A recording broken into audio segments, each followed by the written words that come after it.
Let's go, let's go, let's go. Welcome to another edition of Chalk Talk with your host, JB. It's my pleasure to have Wildwood's head coach, Coach David Viands here, Jefferson High graduate. Coach, how you doing today? Doing good, man. Doing good. It's nice to have you, here at Home Team Sports. We love to showcase all the talents, and this week we get to showcase Wildwood versus versus Harper's Ferry, and you guys get to step onto the turf. I talked to Coach Banjo, and he said that he decided to play this game at home at Jefferson High School. Where both of you guys graduated. Touch real quick for me what it's like for the kids to have the opportunity to play on Jefferson's Field, on such a big stage when they're only in middle school.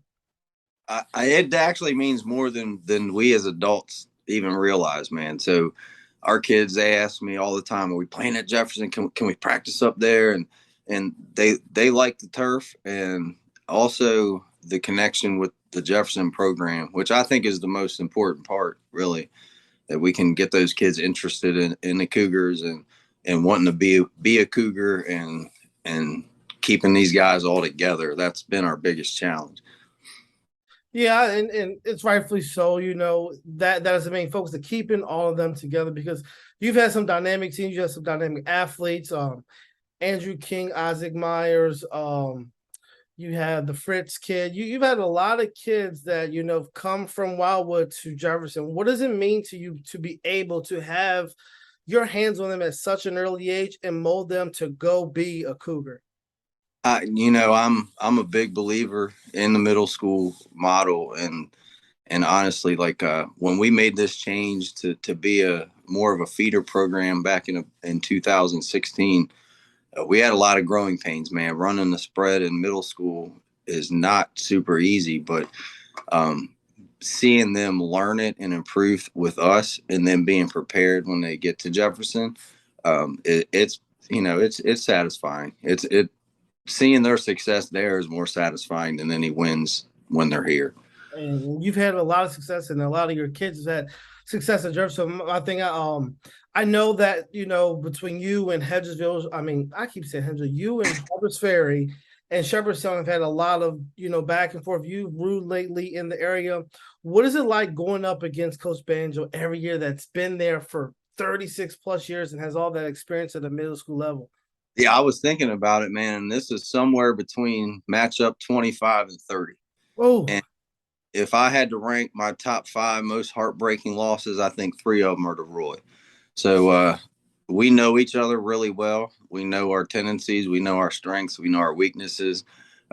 It's always a joy to go up against Banjo, especially we're all up and down. When we're both up, we've had some really good games, and tomorrow night's not going to be any different. It's a big game, and hopefully our kids are ready. We did not play well last week, so hopefully we bounce back and play the way that we need to play because we're going to have to play our best game tomorrow. yeah. On all, let's talk about the offense side of the ball. On the offense side, who's a key player to your success going into tomorrow night's game? For us, it starts up front. So we've got to be able to give our quarterback time to get the ball to our athletes, and for us, it's about getting the ball to our athletes in space, and that always starts up front. As far as skill players go, Bray Holmes is our quarterback, and he kind of drives the boat. How he goes is a lot of times how we go. We're always going to try to get the ball into our playmakers' hands, from Kari Yates to Kalen Yates, and Jaheim Gidney. We've got a couple playmakers, and getting the ball in space to them is our top priority. Yeah, and that always sounds like that's a smart thing to do for a team that runs a spread offense. I don't know too much about the spread offense, but it sounds like getting the ball out to your athletes in spaces is really key to your success. Slope, I'm calling your playbook tomorrow. Just so, I don't know what you're talking about.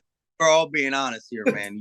You brought this here, so I'm calling your playbook. So So on the defensive side of the ball, who is key to stopping Harper's Ferry? Who is key to igniting the charge for you guys on the defense side of the ball? Noah Hockman is one of our guys. Braylon's really good at defensive end. Jaheim in the secondary. Neil Powell is always where you need him to be. We've got some playmakers on defense. So far, our defense has played pretty well for the most part. Our offense, we're starting to see a lot of different looks offensively that we have to adjust to. But defensively, those guys, and there's a few others that make plays. And obviously, we've got to when you go against Banjo, you need to guard against the reverses, off tackle runs all day, reverses, halfback passes. Those are the things we've got to be ready for, things that we've prepared for all week. So hopefully our guys are ready. Well, it sounds like you and Coach Banjo really got your teams really prepared for tomorrow's game and going into it. And I'm anticipating to be a great battle. I want to say thanks for, giving us your time, taking time out of your day to be here with us. I know you're a busy guy. Here at Home Team Sports, we always look to make sure our kids are winning both on and off the field. And I know that you like to give that message to your students every day. But I would like you to just leave with one thing. If there was one thing that you can tell a younger kid, 6th, 7th, 8th grade, who's in the trenches of football and they're really trying to decide, hey man, do I run and keep going? They may not be having the most fun. What is one piece of advice you would give to a young kid playing football? And you're all developing differently, and you may not feel like you're successful now, but as you develop, if you stay committed and develop physically and in the game, you've got a shot. So I always tell my kids, we don't get a whole lot of 6th graders out, but most of our 6th graders, when they come out, they don't play a whole lot. But most of them, if they were 6th graders, if they stick with us by 8th graders, they're pretty major contributors. So we always try to point to those kids. I tell my 6th graders, look at this 8th grader. And when he was in 6th grade, he didn't play very much. So just staying on the grind. And a lot of people, it's one of the most overused phrases in the world, trust the process, because a lot of people will say that, but they trust the process when they're in charge of it. And we're not always completely in charge of the process, but being able to trust it and know that, if I stick to what I'm doing and I work hard and I take what my coach has given me, I'm going to improve, and eventually I'm going to be able to contribute. Hey, I like what you said, trust the process. This actually failed. I go and love the process. I do this up all the time. And for any kid out there, just love the process. Keep doing what you're doing. And Coach, I wish you the best of luck tomorrow. I hope you guys put a good show on for Jefferson County represent. And we appreciate all that you do for the community. And good luck tomorrow. Yeah, same to you guys. We really appreciate you covering our kids. They really enjoy it. And we enjoy having you guys. Thank you. Good, man.